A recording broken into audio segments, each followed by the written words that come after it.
Barrister সুমনকে হত্যার হুমকি দিয়ে পুলিশের হাতে গ্রেফতার যুবক যা বলল।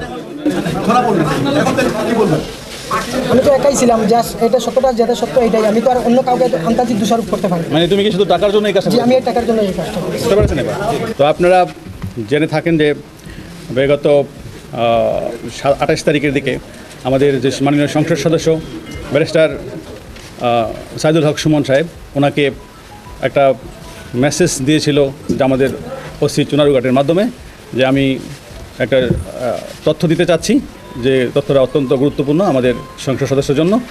তো আমাদের ওসি সাহেবকে সে বলতে চাচ্ছিল না, সে বললো যে আমি সরাসরি ওনাকেই বলবো। তো যেহেতু সে বলতে চাচ্ছিল না এবং একটা থ্রেটের বিষয় বলবে, সেই প্রেক্ষাপটে আমাদের ওসি সরাসরি সংসদ সদস্যের কাছে গিয়েছিলেন। তো ওনাকে জিনিসটা বলার পরে উনি হোয়াটসঅ্যাপের মাধ্যমে তার সাথে কথা বলিয়ে দেয়।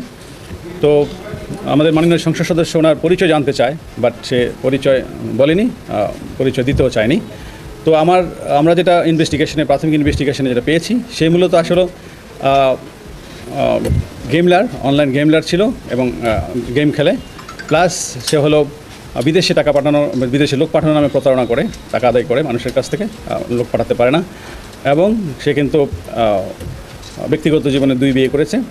তো তার মূলত টার্গেট ছিল যে সে সবসময় ডার্ক ওয়েবসাইটে গিয়ে একটি লিঙ্ক পায়, সেটা হলো হিটম্যান ওয়েব যে লিঙ্ক, সেই লিঙ্কে সে একটা গল্প দেখে। সেই গল্পতে ছিল যে এক ইন্ডিয়ান এক বড় ব্যবসায়ী ছিল, সেই এক প্রতারক ওই ব্যবসায়ীকে বলেছিল যে আপনার একটি গুরুত্বপূর্ণ তথ্য আছে, যে আপনাকে মারার জন্য কিছু লোক রেডি আছে, তো আপনি যদি আমাকে কিছু টাকা পয়সা দেন তাহলে আমি সেই তথ্যগুলো বলে দিব। তো সেই ব্যবসায়ী তাকে সেই প্রেক্ষাপটে মানে কৌতূহলবশত কারা আমাকে হত্যা করতে চায় সেই তথ্য জানার জন্য তাকে কিছু রুপি দেয়। তো সেই প্রায় 2-3 লক্ষ রুপি দেয়। দেওয়ার পরে সে তো প্রতারক, তখন ওই ব্যক্তি কী করে, সে আবার তার মোবাইল থেকে সে চলে আসে, মানে অফলাইনে চলে আসে এবং তার সব কিছু বন্ধ করে দেয়। তো সেও সেই গল্পের ছলেই মনে করেছিল যে আমিও দেখি কিছু টাকা পয়সা এইভাবে ইনকাম করতে পারি কিনা। তো সে তো দেখতে পাচ্ছে যে বিভিন্ন মিডিয়াতে বা বিভিন্ন সময় তার বিভিন্ন থ্রেটের কথা সে জানতে পেরেছে। সে মনে করতে ছিল যে আমিও হয়তো এরকম একটা কাজ করলে কিছু টাকা পয়সা ইনকাম করতে পারবো। তো সেই প্রেক্ষাপটেই সে বলতে চেয়েছিল যে আমার কাছে একটা ক্লিং স্কোয়াডের নাম আছে, যেটা আমাদের মাননীয় সংসদ সদস্যকে হত্যা করতে চায়। তো সেই প্রেক্ষাপটেই কিন্তু সে একটা নাটক সাজিয়েছিল এবং সেটা আমাদের কাছে স্বীকারও করেছে। তো সে যেটা চেয়েছিল, যে মনে করেছিল যে আমাদের মাননীয় সংসদ সদস্য ওকে বলবে যে ঠিক আছে তুমি আমাকে নামগুলো বলো, আমি তোমাকে কিছু পে করবে। যখন দেখলো যে না, সে তো কোনো টাকা পেই করবে না, বরঞ্চ সে আরও মামলা জিডি করার জন্য চেষ্টা করতেছে এবং সোশ্যাল মিডিয়াতে চলে আসছে, সে এই ভয়ে সাথে সাথে সে তার মানে মোবাইল যেটা যে সে সবসময় কথা বলতো, সেই মোবাইলটা কিন্তু সে ভেঙে ফেলছে এবং সে অন্য একটি মোবাইল নিয়ে, সেখানে সে কখনোই বাংলাদেশি সিম ইউজ করতো না, সে একটু হোয়াটসঅ্যাপ নাম্বারে কথাও বলতো না। সে হুট করে কী করতো, যে একটু ভয়েস মেসেজ দিয়ে সেই মোবাইলটা এয়ারপ্লেন মুড়ে রেখে দিত। তো তাকে আমরা যখনই আমাদের ওসি মাননীয় সংসদ সদস্যকে তথ্যটি দিয়েছিল, সে কিন্তু সাথে সাথে জিডি করেছিল এবং আমরা সেই জিডির প্রেক্ষাপটেই কিন্তু ওই দিন রাতেই আমরা তার যে ফ্রেন্ড ছিল তাকে অ্যারেস্ট করে ফেলি। তো ভাগ্য কত ভালো দেখেন যে আমরা যাকে অ্যারেস্ট করি সে লোকে কিন্তু তার কাছে প্রতারিত হয়েছে। সে তাকে 1,80,000 টাকা দিয়েছিল, বাট পরে জানলাম 1,30,000 টাকা দিয়েছে, 2,30,000 টাকা দিয়েছে। বাট সে যখন তার কাছে টাকাটা নেয় ওই ব্যক্তির কাছ থেকে, তো ওই ব্যক্তি তাকে বিশ্বাস করতে পারতেছিল না। তো বললো আমি আপনাকে কীভাবে টাকা দিব, আপনি যদি না পাঠান বিদেশ।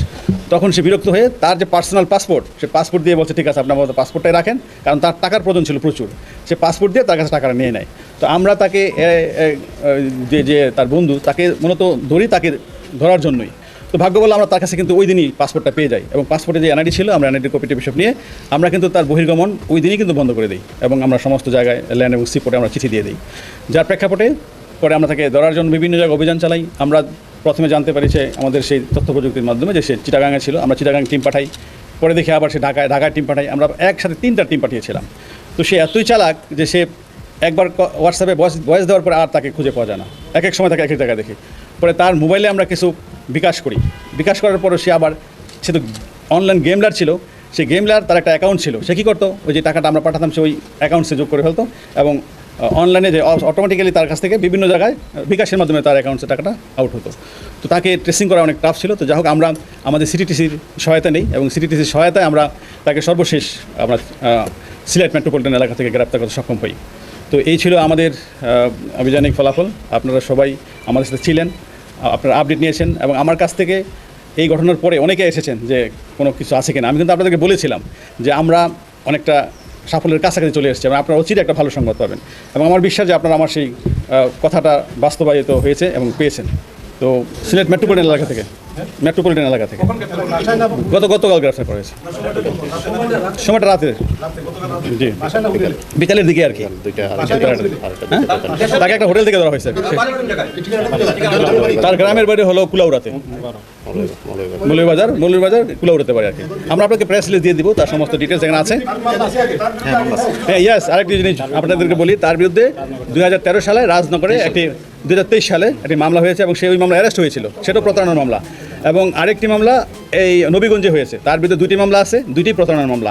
অর্থাৎ সে কিন্তু প্রতারণা করেই তার জীবন চালিত করে। এবং আরেকটি জিনিস হলো, সে ওমানে গিয়েছিল, বিদেশ থেকে এসে বিভিন্ন জনের কাছ থেকে টাকা পয়সা নিয়ে বিদেশ পাঠাবে বলে সে যখন আরেকটা প্রতারকের কাছে পড়েছিল, তার কাছে সেই প্রতারক আবার কিছু টাকা পয়সা নিয়ে চলে গিয়েছিল, যার প্রেক্ষাপটে সে একসময় ইন্ডিয়াতেও পালিয়ে গিয়েছিল। ইন্ডিয়াতে সে 1 বছর থাকার পরে আবার দেশে এসে আবার সে মনে করেন এই প্রতারণার কাজে ব্যস্ত হয়ে গেছে। শুনি না, তারপরেও আমরা মানে সেটা প্রতারণার মিশনে সে একাই তাকে না সে কিন্তু আমাদেরকে হেল্প করেছে তাকে ধরার ক্ষেত্রে। হ্যাঁ, সে ভুক্তভোগী, সে নিজেও ভুক্তভোগী।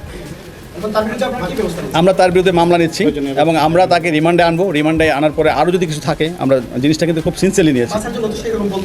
সেটাই আমরা কিন্তু অনেক মানে তার যে কথাবার্তা আমরা তো বুঝতেছি যে কোন অ্যাঙ্গেলে কীভাবে বলতেছে। একটা কিলিং স্কোয়াড কিন্তু অন্যরকম জিনিস, সেটা কিন্তু আমরা বুঝি।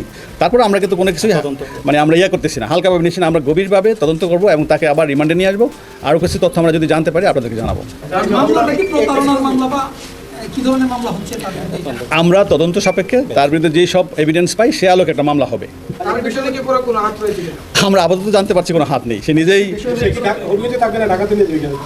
না। তার তো আমাদের এখন তার বিরুদ্ধে 2টা মামলা অলরেডি আছে। তাকে আপাতত আমরা আমাদের যে নবীগঞ্জে একটা মামলা আছে, ওই মামলা থেকে অ্যারেস্ট করব এবং তার বিরুদ্ধে আমাদের চুনারুঘাটে একটা মামলা হবে, সেই মামলায় তাকে আমরা পরবর্তী। এটা একটা প্রতারণার কৌশল। আমি মানে সে জাস্ট একটা কিছু টাকা ইনকাম করার জন্য সেই পলিসিটা নিয়েছিল আর কি, বাট সে ভাবতে পারে না যে এই পলিসি নিলে তার যে এরকম একটা অবস্থা হবে। একটি বিষয় হচ্ছে, গত 3 তারিখে আপনারা বেশ কিছু সাধারণ সময়কে গার্মেন্ট দিয়েছে নিরাপত্তার জন্য। এই ঘটনাটা যেহেতু মানে এখন উদ্ঘাটিত হয়েছে এবং এটি যেহেতু প্রতারণা, এক্ষেত্রে তার নিরাপত্তার বিষয়টি আমাদের বহাল থাকবে না। আমরা আপাতত রাখছি, কারণ এমনিও তো তার বিরুদ্ধে হয়তো অনেকে অনেক কিছু চিন্তা করে। তা যেহেতু সে একটা সোশ্যাল মিডিয়া একটা ফেস, সে তো আমরা আপাতত তার প্রোটেকশনটা মানে তার গার্মেন্টটা রাখতেছি। যদি ভবিষ্যতে আমাদের কাছে মনে হয় যে না এখন সব কিছু ঠিকঠাক আছে, পিসফুল আছে, তাহলে আমরা অবশ্যই সেটা প্রত্যাহার করবো, বাট আপাতত থাকবে।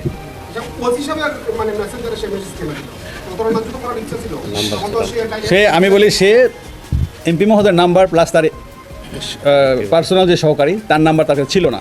আমাদের নাম্বারগুলো কিন্তু অনলাইনে পাওয়া যায়। সে ওসির নাম্বারটা অনলাইন থেকে নিয়ে সে চেয়েছিল যে ওসির মাধ্যমে সরাসরি এমপি মহোদয়ের সাথে কথা বলবে এবং তার কিন্তু ধারণাই ছিল যে মনে করেছিল যে যদি আমি এমপি মহোদয়কে বলি হয়তো আমাকে জানতে চাইবে যে কারা কারা ছিল, তখন সে টাকা চাবে। তো টাকা চাইলেই সে হয়তো নামগুলো বলবে না, আর নাম তো বলার কেউ নেই। তো সে চেয়েছিল যে কিছু টাকা ইনকাম করা এবং টাকা যখন পাবে তখন হয়তো সে ওই নাম্বারটাই ব্লক করে দিত, নাম্বারটা ইউজ করতো না। জাস্ট একটা প্রতারণার একটা ফাঁদ পেতেছিল আর কি।